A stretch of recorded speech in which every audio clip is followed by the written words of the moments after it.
This week, the major news outlets reported the Pope's Christmas message, his message of peace. The Israeli Ynet news site had the headline, "Pope calls for peace in Israel," in Christmas address. The lead-in to the story read, "Pope Francis focuses on peace and condemns Islamist militant autocracies in his annual Christmas message." There is no other church leader whose Christmas speech would gather anywhere near the media attention that the leader of the Roman Church receives. The Queen of England's speech gathered some media attention, but again, nowhere near the same as the Roman Church. Aside from the media attention, tens of thousands crowded into St. Peter's Square at the Vatican to hear the message live.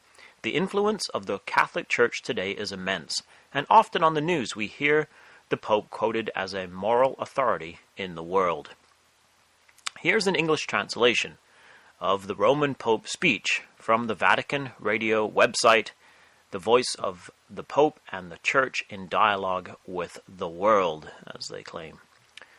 "Where God is born, hope is born," the Pope said. "Where God is born, peace is born. And where peace is born, there is no longer room for hatred and for war. Yet precisely where the incarnate Son of God came into the world, tensions and violence persist, and peace remains a gift to be implored and built. May Israelis and Palestinians resume direct dialogue and reach an agreement which will enable the two peoples to live together in harmony, ending a conflict which has long set them at odds, with grave repercussions for the entire region." Later, the Roman Pope referred to terrorism. "My thoughts also turn to those affected by brutal acts of terrorism, particularly the recent massacres which took place in Egyptian airspace, in Beirut, Paris, Bamako, and Tunis." He finished with a quote from the Psalms. "Today, then, let us together rejoice in the day of salvation. As we contemplate the crib, let us gaze on the open arms of Jesus, which show us the merciful embrace of God. As we hear the cries of the child who whispers to us, 'For my brethren and companions' sakes, I will say, peace be within you.'" Psalm 122, verse 8. It must be stated that the idea of God, the creator of the universe, being born is absurd. This speech would sound comforting to many, a message of peace for the world, and that is clearly what it was calculated to be on the surface. However, there is a glaring problem with this carefully written speech. Let's take a closer look. The Roman Pope begins his statement about peace in Israel by noting that where he says God was born, peace should be born. Therefore, there should be no more hatred and war. But when Jesus came, he said, "Think not that I am come to send peace on the earth. I came not to send peace, but a sword." Matthew 10, verse 34. What is going on here? When Jesus came, the people rejected him, and therefore judgment came upon them. There is no peace without righteousness. Isaiah 32, verse 17. "And the work of righteousness shall be peace, and the effect of righteousness, quietness and assurance forever." When the true Messiah, the King, the Lord Jesus Christ, returns, there will be peace. Listen to these verses from Psalm 72.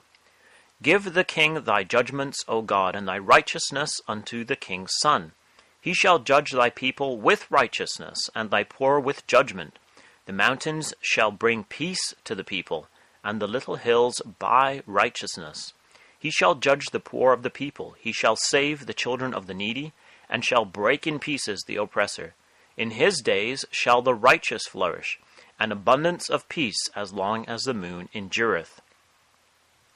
The call for peace in Israel, although the Pope doesn't say Israel, sounds nice, but it must be understood within the Vatican's understanding of peace. The Vatican does not wish for peace in the Middle East. They desire a just peace. In other words, a Vatican-approved peace. In Israel's case, this means a Palestinian state with Jerusalem, Israel's capital, and the holy place is internationalized and administered by the United Nations, where the Vatican has great influence. See Bible in the News from May 30th of this year for an in-depth look at this subject. Vatican support for Muslim-Palestinian aspirations. The Roman Pope begins by demonstrating his complete impotence to bring peace to Israel. If he was indeed the king of God's kingdom on earth, as he claims to be, there would be righteousness and peace in Israel. Yet, as he says, tensions and violence persist. Here is what the Pope offers as a path to peace. There is no mention of righteousness. May Israelis and Palestinians resume direct dialogue and reach an agreement which will enable the two peoples to live together in harmony, ending a conflict which has long set them at odds, with grave repercussions for the entire region. What is astounding here is what the Pope does not say. There is no call for a cessation of terrorism against Israelis. Since September, Israel has been subject to a wave of terrorism. Here are some details from the Israeli Ministry of Foreign Affairs website. The recent series of attacks against Israelis is the direct result of incitement by radical Islamist and terrorist elements, calling on Palestinian youth to murder Jews.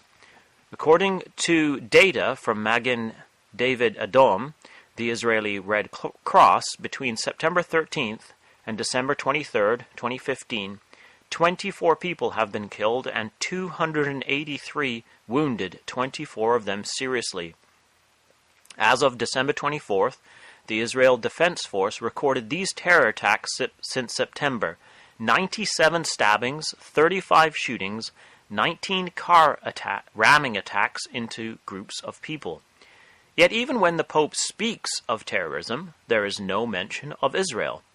He said, "My thoughts also turn to those affected by brutal acts of terrorism, particularly the recent massacres which took place in Egyptian airspace, in Beirut, Paris, Bamako, and Tunis." Why is the Pope ignoring a wave of terror in Israel? The Daily Telegraph asked the exact same question in relation to the whole world in an opinion piece in October of this year by Arsen Ostrovsky entitled, "Why is the World Ignoring a Wave of Terror in Israel?"